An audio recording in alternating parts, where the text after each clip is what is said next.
José Roberto Ardila García, soy Developer Relations Engineer en Unity Technologies y hoy les voy a hablar un poco sobre C# Jobs. Bueno, los C# Jobs surgieron como cualquier otra cosa que busque rendimiento en cómo lograr utilizar los recursos disponibles de la CPU apropiadamente. Usualmente, la mayoría del software que se desarrolla siempre utiliza la CPU similar a la imagen de la izquierda, donde solamente un solo núcleo donde hace todo el trabajo sucio y por lo general los demás están en idle. Roberto, botón de presentar arriba.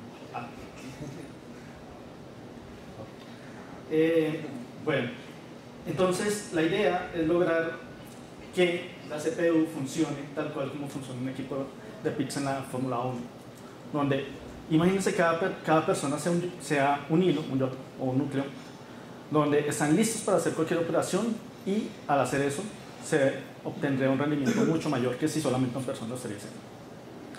Sin embargo, el hecho de que no se haya podido lograr eso no necesariamente por, digamos, vagancia de los desarrolladores o de los programadores, es simplemente porque es difícil. Hay muchos retos para poder utilizar completamente la CPU y todos sus núcleos. Entre ellos voy a mencionar tres. El primero es poder generar código que pueda ser ejecutado en paralelo, lo cual es difícil. Como segundo reto está el control sobre los datos y la organización de los mismos. Y como tercero está la generación de código de máquina más eficiente. Como ustedes saben, cuando ustedes escriben su código en un lenguaje de alto nivel como C# o Java, ese código que ustedes escriben es transformado a código máquina ensamblador por medio del compilador. Entonces, dependiendo ustedes cómo escriban su código y también del propio compilador, pueden obtener código de máquina más o menos eficiente. ¿Qué estrategias plantea Unity como herramienta para poder afrontar estos retos? Por un lado están los C# Job System, que es un sistema fácil, una forma fácil, segura y eficiente de escribir código paralelo multihilo. Para el reto número 2 está el enfoque hacia el Data Oriented Design y el Entity Component System. Y para la generación de código de máquina, un nuevo compilador, el Burst Compiler, que está pensado para utilizarse con los sistemas de jobs y poder sacar el mayor provecho a la máquina. Bueno, porque el primer reto es poder generar código que pueda ser ejecutado paralelo. El problema es que trabajar con hilos es difícil, es complicado. Es complicado poder sincronizar los hilos de tal forma que no hayan deadlocks, que no hayan crashes, por ejemplo, cuando un hilo está tratando de acceder a memoria, que otro también está tratando de acceder al tiempo. Y race conditions, cuando un hilo está buscando una información que otro hilo todavía no ha procesado. Entonces, si bien en la teoría la idea es que todo funcione como en la foto de la izquierda, la realidad a la hora de trabajar multihilo es algo similar a la imagen de la derecha. Bueno, antes de empezar a hablar con jobs, para ponerles un poco en contexto, ¿qué es un job? Un job es una pequeña tarea o función que realiza operaciones sobre un conjunto de datos que se ejecutan en un hilo. Idealmente, estas funciones o operaciones tienen que ser lo más independientes posibles entre ellos para que pueda ser fácil realizarlos en paralelo. Entonces, bueno, ¿cómo se define un C# Job dentro de Unity? Un C# Job es un struct, siempre es un struct, que implementa una interfaz iJob. Dentro del struct es donde declaramos los datos que vamos a necesitar para el proceso que vamos a hacer, ¿sí? Ya sean variables auxiliares o ya sea la información como tal que vamos a manipular. En este caso, cuando usted está trabajando en jobs, usualmente se trabaja de tal forma donde usted está procesando múltiples datos, no solamente un dato a la vez. Entonces es muy común que ustedes vean en la definición de un job siempre arreglos. En este caso ustedes van a ver un native array que tal vez es un contenedor un poco diferente a los que ustedes están acostumbrados, como un list o un array normal, pero pues vamos a ver más adelante el por qué digamos, se utilizan los jobs. Pero digamos es básicamente un tipo de container especializado para trabajar con jobs. El job tiene también un método que se llama execute, que es donde finalmente ustedes hacen la operación que quieran hacer, ¿sí? Entonces, en este caso, pues estoy haciendo simplemente una suma y una multiplicación sobre el conjunto de datos que tengo en el job. Entonces, pues en el método execute es donde pueden realizar todo lo que necesitan en el job. Bueno, ya que sabemos cómo se define, entonces cómo se crea e inicia un job ya digamos, dentro de su código. Entonces, por un lado, pues lo creamos como juego new. Pero digamos, algo que tenemos que tener en cuenta es que la información que le vamos a pasar, en este caso, por ejemplo, los arreglos, tenemos que inicializarlos por fuera del job. Dentro del job no podemos hacerlos. Entonces, si tenemos arreglos, un conjunto de datos en arreglos, podemos crearlos de forma temporal o persistente. Y pues, la ventaja es que por más de que este contenedor, este native array, parezca muy diferente a la hora de crearlo, podemos accederlo de forma similar a como accederíamos a cualquier otro list o cualquier otro array. El job como tal se inicia cuando se llama el método schedule. Este es el que pone a correr el job. Y cuando ponemos a correr el job, obtenemos un handle para ese job. Pero ¿para qué necesitamos ese handle? Lo necesitamos para cuando necesitemos consultar los resultados de lo que se procesó en ese job, ¿sí? Como regla de oro, siempre si queremos consultar los datos que procesa un job, necesitamos primero asegurarnos de que el job se haya completado. Para eso llamamos la función complete del handle. Después de eso podemos acceder a los datos y manipularlos. Si intentamos llamar estas dos líneas de código antes de llamar al complete, el editor de Unity, el compilador de C# Jobs, nos va a sacar un error diciéndonos que pues, efectivamente no podemos acceder a datos que no hayan sido terminados de procesar por un job. Ahí es donde entra la parte de desarrollar de forma segura con hilos, ¿sí? Porque en otras circunstancias usted no sabe si tiene uno de estos casos donde podría haber un rest condition o otro tipo de problema. En este caso, el mismo editor le avisa. Debido a que estamos utilizando estos tipos de contenedores especiales, tenemos que también liberarlos de forma manualmente, porque la idea de trabajar en jobs es tratar de evitar, es no asignar memoria en heap para evitarnos, digamos, problemas con el garbage collector. Ahora, podemos hacer cosas interesantes con los jobs, no solamente procesar un for, digamos, secuencial. Podemos procesar un job un for en paralelo, es decir, podemos pasar este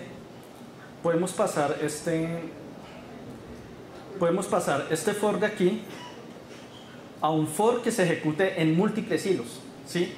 Para eso tenemos que declarar nuestro job que implemente la interfaz job parallel for. Vemos que la diferencia que vemos es que el método execute ahorita recibe un índice. Ese es el índice del ciclo actual en el que va el for, ¿sí? ¿Y cómo los iniciamos? De la misma forma que los iniciamos anteriormente. Pero adicional tenemos que agregar dos parámetros adicionales. En primer lugar, el tamaño de el número de datos que vamos a procesar y el número de elementos a procesar por ciclo job. Entonces, por ejemplo, si tenemos un arreglo de 100 elementos, podemos dividir ese for en 5 hilos de 20 elementos. Como este último parámetro colocamos el valor 20. Entonces tendremos 5 hilos con 20 procesando 20 elementos del arreglo. Pues, también existe una variación en el caso que necesitemos manipular, por ejemplo, game objects en la escena donde queramos mover muchos al tiempo. También está una versión que nos permite hacer eso. Entonces, por ejemplo, aquí muestro cómo se puede mover de posición ahí un transfer. Ahora, a veces necesitamos que los jobs tengan dependencias, ¿sí? Por ejemplo, si estamos haciendo un pathfinding, entonces, por ejemplo, podemos tener un job que calcule la ruta y otro job que se mueva por la ruta que calculamos, ¿sí? Entonces, hay una dependencia. ¿Cómo hacemos eso? Hacemos eso de una forma muy sencilla. Primero definimos un job de forma normal y el segundo job lo definimos, pero agregándole un parámetro adicional que es el handle del job del que depende, ¿sí? La ventaja de esto es que si necesitamos la información procesada del segundo job, cuando llamamos complete en el segundo job, el sistema se va a encargar automáticamente de llamar complete en los jobs que sean en las dependencias de ese job. Entonces es algo que ya lo maneja automáticamente el sistema y en el cual nosotros no, es decir, no vamos a estar pendientes de que si de pronto paramos un hilo pero que depende de datos que están otros ahí. Entonces de esa forma estamos evitando condiciones de race condition fácilmente. Bueno, volviendo a los contenedores nativos, pues como han visto en el código, por lo general se utilizan los native array, pero hay otro tipo de contenedores que se pueden usar para otros casos. Por ejemplo, también existe una variación para hashmaps. Y pues la diferencia con estos contenedores es que la memoria se asigna en el lado nativo del motor, ¿verdad? O C++. Obviamente se utilizan, como pues vimos en los ejemplos anteriores, para pasar los controles de datos a los each jobs. Y al utilizar estos native arrays se activa un sistema de detección de leaks en el editor, ¿sí? En el caso que, por ejemplo, ustedes estén usando un native array y no lo hayan liberado, el editor de Unity también les dice que puede haber un potencial problema de leak. Bueno, vamos a ver un ejemplo de todo esto. ¿Sí? Para que vean en acción cómo funciona un job, ¿sí? En primer lugar voy a mostrar un ejemplo donde movemos muchos carros de la forma tradicional. ¿Cuál es la forma tradicional? Tenemos un manager, instanciamos miles de objetos y pues vemos a qué tanto frame rate pasa. Entonces aquí vemos que el frame rate está a 10 frames, estamos corriendo 50.000 carritos y aquí en nuestro profiler podemos ver que gran parte del trabajo está en el hilo principal y si ven aquí los hilos que tenemos disponibles están vacíos, no se está usando para nada eso. Entonces estamos desperdiciando todo ese potencial que podemos utilizar. Ahora, ¿qué pasa si utilizamos un sistema ya con jobs integrados? En el sistema con jobs integrados, lo primero que notamos es que el frame rate se subió a más del doble, ¿sí? Ya el frame rate está a casi 30 frames, no está en los casi 10 frames que está anteriormente. Y si vemos el profiler, podemos ver que ya se están utilizando los hilos para hacer ese proceso, que en este caso es algo muy sencillo, mover un carro, pero ya vemos que esa ganancia, es decir, esto que se está ejecutando aquí en estos hilos, antes se está ejecutando en el hilo principal. Simplemente el pasarlos a hilos, con eso ya tenemos una ganancia automática en performance, básicamente sin hacer mayor cosa. Ok. Entonces, ese es como el primer reto, el poder desarrollar código multihilo de forma segura, fácil y eficiente. Con C# Job se puede lograr hacer eso, pero el otro reto es tener control sobre los datos y la organización de los mismos. Para esto hay que enfocarse en una forma de pensar un poco diferente a lo que se está acostumbrado. Esto está en el marco del Data Oriented Design y en el Entity Component System, que son patrones y esquemas de trabajo que contradicen todo lo que la programación orientada a objetos tradicional nos ha enseñado, ¿sí? Es decir, ustedes se pueden preguntar ¿por qué la programación de objetos podría ser mala en contextos de videojuegos o de búsqueda de performance? Pues si es algo que ha servido por muchos años.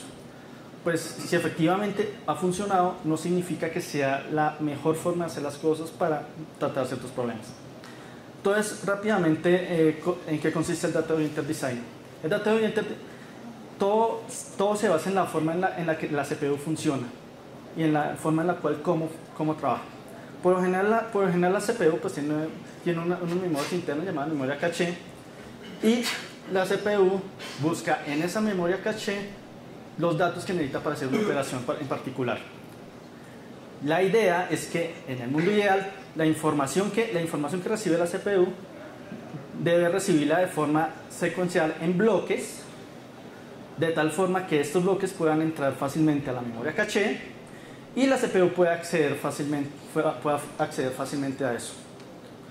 Sin embargo, lo que realmente está ocurriendo en un entorno, digamos en los entornos de desarrollo normales basados en objetos, es cosas como lo siguiente. Si por alguna razón, digamos en este caso necesitamos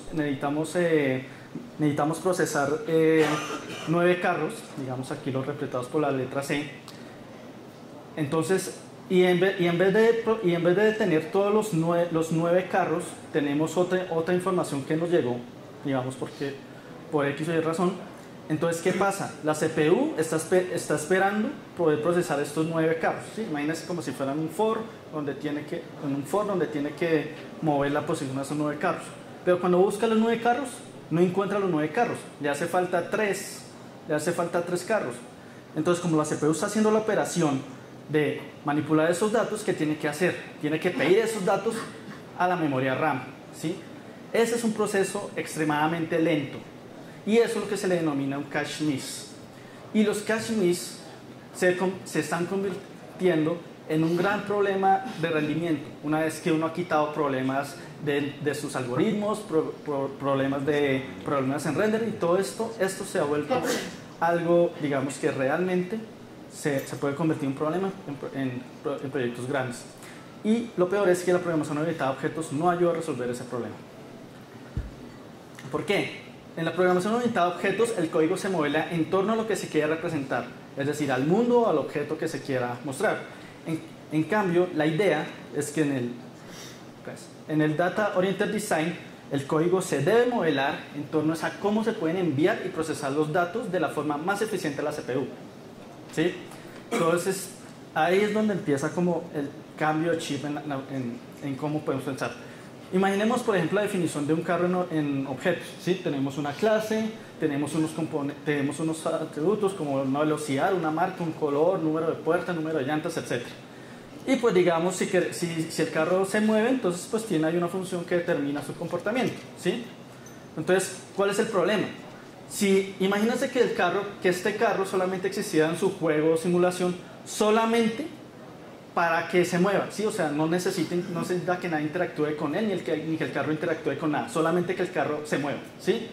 Entonces, si es ese caso, vemos que más del 80% de las variables que estamos usando no nos sirven. O sea, ¿para qué nos sirve la marca del carro? ¿Para qué nos sirve el número de puertas del carro? ¿Sí? No nos sirve para eso. Y es más, hay más información que nos estamos trayendo de más, porque, por ejemplo, este carro extiende de monobehavior, y monobehavior tiene más atributos, más cosas que no estamos utilizando y no necesitamos para ese caso puntual, ¿sí? Debido a eso, como estamos mandando tanta información que no estamos usando, es probable de que no podamos asegurar de que nuestros carros vayan ordenados, como en este caso, ¿sí? Porque, por ejemplo, si tenemos 50 carros en la escena, vamos a mover esos 50 carros, pero en la escena hay más cosas. Esta es una analogía muy sencilla. Digamos, puede que aquí, entre estos carros, vayan justamente estos objetos adicionales que no tienen nada que ver con eso. Eso es lo que causa que haya un gran potencial de que haya un cache miss. Ahora, ¿qué pasa, digamos, si empezamos a pensar de una forma de DoD? ¿Sí? En primer lugar, si queremos mover el carro solamente, lo único que necesitamos es la posición, la dirección y la velocidad, ¿sí? Entonces ya nos quitamos todo el resto. Ahora, necesitamos solo esos datos y también necesitamos ver cómo agrupar nuestros datos de tal forma que lleguen de forma consecutiva y contigua a la CPU. Entonces, una forma de hacerlo es definiendo nuestro carro como un struct en vez de usarlo como una clase. ¿Por qué? Porque esto nos asegura que todas estas variables van a estar pegadas cuando ya se pase. Por otro lado, podemos meter estos carros en un arreglo también, que eso nos asegura también que cada carro que vamos colocando van a estar contiguos. Y pues simplemente podemos hacer un for sobre este arreglo y estamos logrando el mismo objetivo de mover el carro, ¿sí? Sin embargo, haciéndolo de esta forma, tenemos una baja probabilidad de hacer cache miss. Ahora, podemos llegar a un caso incluso más extremo, que es simplemente ni siquiera necesitar una abstracción de carro. Porque si estamos moviendo un carro, lo que estamos es, en últimas, moviendo una posición en el mundo. O sea, sumando un vector con otro vector. Entonces, esta representación nos permite lograr lo mismo, ¿sí? Pero entonces ya nos estamos quitando mucha de la carga que previamente tenía nuestras representaciones anteriores. Entonces, ¿cuál es el mensaje de esto? Que a la final lo que un programa hace es procesar datos. No es que procese un carro, un objeto, una vez. La abstracción es para nosotros programadores no perdernos, ¿sí? Pero en últimas, lo que hace el programa es simple, y lo que hace un programa y el hardware es procesar datos. Entonces, justamente, el Entity Component System es un sistema relativamente nuevo que nos permite como empezar a utilizar esa nueva forma de ver las cosas que se planean en DoD. El Entity Component System consta de 3 principios. En primer lugar, los componentes son los datos y propiedades que determinan qué es la entidad, ¿sí? Es decir, sin los componentes no existe una entidad como tal. La entidad es simplemente un conjunto de los componentes que tiene, no más. Si no hay componentes no tiene sentido eso. Y el sistema es el que se encarga de procesar todo, es de donde reside la lógica. Entonces, en este ejemplo, ¿sí? Por ejemplo, tenemos aquí que tenemos un árbol y una silla, puede ser representado por 2 componentes. Un render, que es lo que lo pinta, y una posición, ¿sí? Porque pues son objetos estáticos, a menos que uno le dé una patada a la silla, pero digamos que no sea el caso, ¿sí? Entonces, con estos componentes podemos definir tanto una silla como un árbol, ¿sí? Sin necesidad de tener una clase silla, una clase árbol, no tenemos necesidad de eso. ¿Qué pasa si a esta entidad le agregamos una velocidad? ¿Sí? Ya podría ser un árbol, una nube o un carro, algo que se mueve, ¿sí?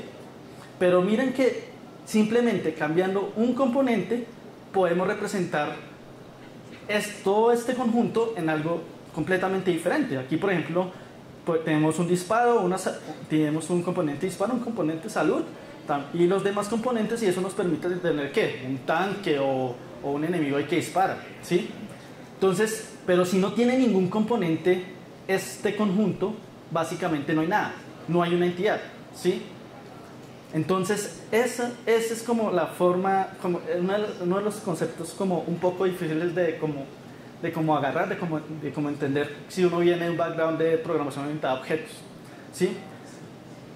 Entonces esto nos soluciona muchos problemas, como por ejemplo problemas de herencia múltiple, digamos, porque no necesitamos declarar que un objeto que enemigo medio fuerte, enemigo medio esto, no, simplemente quitamos un componente, ponemos un componente y ya, nos ahorramos ese problema. Ahora listo, estos componentes como tal no definen ninguna acción, ninguna lógica, solamente lo que puede ser la entidad. El sistema es realmente el que se encarga de procesar la información, ese es donde reside la lógica de todo. El sistema itera a través de los componentes y a partir de eso es que el sistema determina si es un carro, si se tiene que mover, si es, ¿sí? Entonces ese cambio, si de pronto si de pronto le echan un poquito más de cabeza, pueden ver que es muy similar, muy afín a lo que hablábamos de DoD. Aquí pues básicamente es uno de los este es uno de los problemas típicos que llevaron como a pasarse a esa nueva forma de pensar, el diamante de la muerte. ¿Cuál es el diamante de la muerte? Son problemas de distancia múltiple. Tenemos una granada que extiende el game object, un proyectil que extiende el game object y un misil que extiende tanto el granada como el proyectil. Pero ¿qué pasa si proyectil y granada tienen declaradas una función disparar o lo que sea? Entonces misil, cuando use ese método que hereda estos dos, ¿cuál usa? Entonces ese tipo de problemas en proyectos grandísimos puede causar bastante dolores de cabeza. Entonces, otro punto menos para OOP en estos contextos. No estoy diciendo que es que OOP ya no sirve para nada, sino que simplemente en contextos de videojuegos en donde se esté buscando performance, el máximo performance no es la solución ideal. Ahora, ¿cómo entra esto dentro de Unity? Esto entra en Unity de la siguiente forma, ¿sí? En Unity, pues, el Entity Component System de Unity nos permite definir componentes, así también con un struct, donde como ven solamente definimos las propiedades de lo que va a definir nuestro objeto, ¿sí? Una velocidad y una dirección, ¿sí? En Unity tenemos que utilizar algo de código adicional y unos componentes de Unity que son pues, diferentes a estos componentes para comodidad de, digamos, de la misma gente que está trabajando con el motor. ¿Por qué? Porque digamos, por ejemplo, sin este link no podemos ver nuestro componente en el editor de Unity. Si no tenemos este script de GameObjectEntity en nuestro objeto que queremos que sea una entidad, pues no vamos a poderlo verlo en el editor. Entonces, por más de que un programador pueda hacer un sistema sin necesidad de tener ninguna cosa visible en el editor, en los equipos de trabajo de desarrollo de videojuegos ustedes están trabajando con otras personas que no son programadores, con diseñadores, con level designers que necesitan, digamos, como poder tener algo tangible. Entonces, por eso es que se hacen este tipo de cosas. Ahora, tenemos que el Component System de Unity está pensado para que pueda ser utilizado en conjunto con los C# jobs, ¿sí? Es decir, todo esto que les estoy mencionando está entrelazado en esta nueva forma de tratar de buscar el máximo performance en el motor, ¿sí? Aquí, por ejemplo, en este Moving System, aquí extendemos del Job Component System, es porque queremos usar C# jobs dentro de este Component System, ¿sí? Pero perfectamente no necesitaríamos un job en un sistema de componentes. O sea, es otra cosa que hay que tener en cuenta. Por más de que se quiera hacer que todo corra en paralelo, van a haber algunas cosas que simplemente no van a ser posibles de hacer. Entonces también es algo, digamos, que hay que tener en cuenta y por eso es que existen estas opciones. Básicamente el Component System cuenta con el arreglo de los componentes que va a iterar, ¿sí? En este caso un arreglo de transforms y un arreglo de moving data, que fue el componente que declaramos anteriormente, y pues tiene un método update donde pues ahí podemos hacer lo que queramos, como por ejemplo crear jobs que nos permitan ahí manipular la información, los datos que tenemos, ¿sí? Estos add dependency, ¿para qué son? Básicamente es una forma es la forma que tiene Unity de capturar todas estas entidades que están en una escena, por ejemplo, sin necesidad de que nosotros se le pasemos esas entidades de forma explícita a través de una referencia o algo así. Entonces, justamente por eso es que están estos inject tuples que se utilizan en conjunto con esto para poder, digamos, que si estoy usando un job, que el job tenga acceso ya a estos arreglos, pero ya llenos. Vamos a ver pues rápidamente un demo pequeño de lo que se puede llegar a hacer.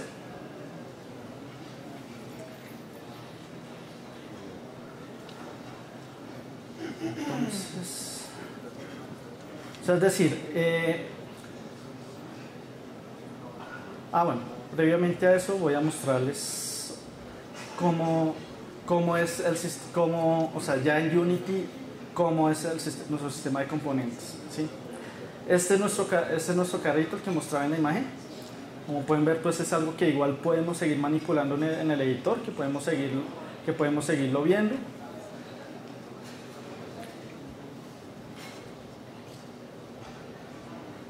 ¿Sí?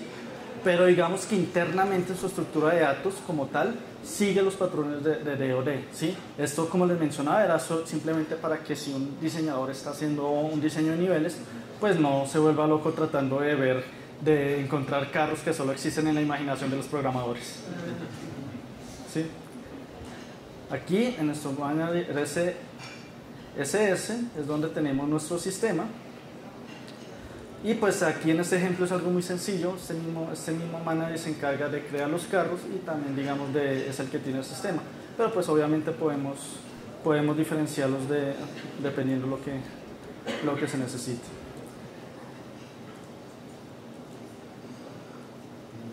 Vamos a ver. Sí, entonces pues obviamente no podemos desligarnos del todo, digamos, de tener monovijeros y demás, porque pues es nuestro enlace con el motor, pero digamos, empezando de a pasos pequeños, podemos irnos empezando a adaptar a esta nueva forma de pensar, a esta nueva forma de trabajar, ¿sí? Entonces, como ven, por ejemplo, aquí el sistema es el que se encarga de determinar si un carro se mueve.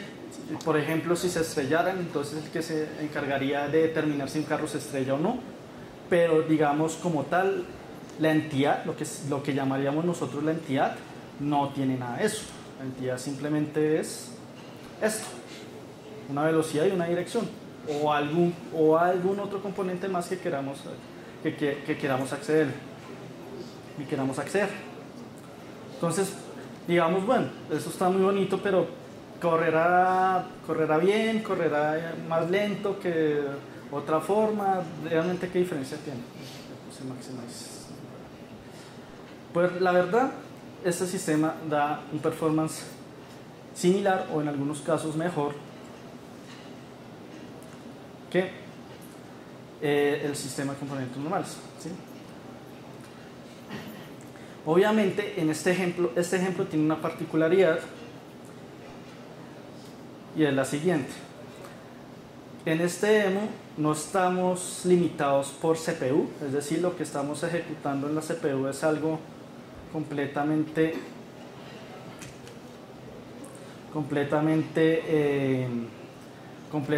liviano, pues en últimas es simplemente mover carros, pero entonces estamos limitados es por otras cosas, como por ejemplo render, ¿sí? Estamos, digamos, limitados por la cantidad de cosas que tenemos que pintar al tiempo.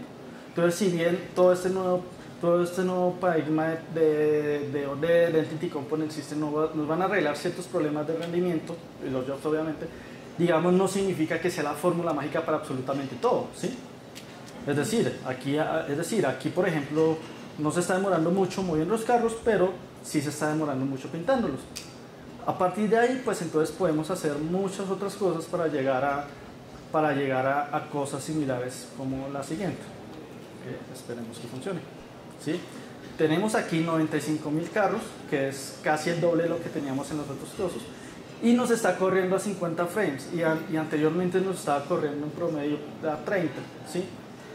Simplemente este script tiene unas optimizaciones adicionales a los que les mencioné anteriormente. Entre ellas es, por ejemplo, pintar los carros en batches utilizando Draw Mesh. Adicional a eso, digamos, pues como son el mismo carro, entonces los estoy pintando de tal forma que pueda hacer uso de esta característica de pintar de pintarlo de forma instanciada, los diferentes carros, ¿sí? Obviamente este ejemplo es muy sencillo, solamente muestra un tipo de carro, pero digamos muestra cómo ustedes podrían llegar a hacer algo similar. Entonces, esta clase, que tiene de raro, no tiene básicamente nada raro, simplemente es un job. Aquí, por ejemplo, estoy usando un iJob parallel for porque no estoy usando ni siquiera un transform. Y lo único raro es que simplemente estoy pintando los carros de forma manual, ¿sí? Con eso estoy empezando a cortar como esas partes donde puede haber, digamos, un gasto puede haber un problema de performance adicional, digamos, por ejemplo, sistemas que no manejamos, ¿sí? Entonces, digamos, por ejemplo, si queremos, digamos, por ejemplo, la forma de pintar de Unity puede que internamente haga otras cosas, como por ejemplo comparar bounding boxes de render para ver si se puede pintar algo para cooling o no.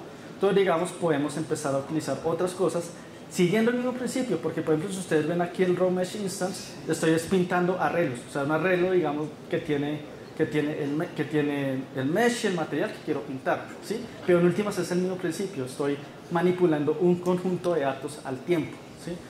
Y eso es más o menos como lo que se quiere hacer para que el DOR funcione, pues bien. Digamos, ustedes pueden decir, bueno, sí, eso es muy bonito y pues digamos es algo que es muy útil para juegos, pero digamos eso se podría utilizar para otras cosas que no sean juegos como tal, por supuesto, y de hecho, digamos, en esos campos es donde puede haber un mayor potencial de eso, ¿sí? Vamos a ver si arranca. Por ejemplo, podemos hacer simulaciones así de ciudades, y esto es un ejemplo muy básico donde pues hay muchos carritos moviéndose en una ciudad o en un pedazo de la ciudad. Aquí estoy, por ejemplo, utilizando el SDK el Word SDK, que es una forma que es un sistema nuevo que, digamos, pensado como para hacer juegos georreferenciados, pero por ejemplo en estos casos se puede ver cómo se puede usar estos mismos principios de incluso pintar un solo elemento sin que tengan interacción como tal con eso. Obviamente existen otros ejemplos donde se puede ver el potencial de esto. Algunos de ellos ya se han mostrado, por ejemplo en las presentaciones del Unite de este año, tanto en Unite Austin como en Unite Amsterdam, digamos, Joaquín Ante, el sitio de Unity, muestra, digamos, lo que se puede hacer con eso, ¿sí? Que va desde simulaciones con bots hasta juegos de estrategia en tiempo real con miles de cientos de entidades en el mundo. Entonces sí, con este nuevo sistema se pueden hacer muchísimas cosas, tiene un potencial bastante grande. Obviamente hay cosas que aún se están desarrollando y es por eso que el sistema de C# Job System va a estar disponible desde Unity 2018.1, al igual que el Entity Component System, ¿sí? El Burst Compiler es algo que todavía se está trabajando, que no hay una fecha como tal de lanzamiento, pero simplemente con estas dos cosas ya hay con qué divertirse. Si quieren empezar a experimentar con el sistema de C# Job System o el Entity Component System, pueden registrarse en el Technical Preview de esta versión de Unity, donde ustedes pueden empezar a cacharrear con esto y pueden ver, digamos, qué se puede hacer con esto. Aquí hay unos links de interés, recursos para Data Oriented Design, para Entity Component System, y hay un dato curioso. De hecho, la persona como el apadrinado de todo el Data Oriented Design se llama Mike Acton, y esta persona trabajó muchos años en juegos de consolas. De hecho, ahí fue donde se dio cuenta como de ese problema con OOP. Y de hecho él está trabajando en Unity. Él entró recientemente a Unity y justamente para empezar a reforzar, digamos, todo este concepto nuevo de programar y de cómo obtener el mayor rendimiento en el motor. Muchas gracias. Muchas gracias por la atención. Ahí sale el enlace de los utilizados.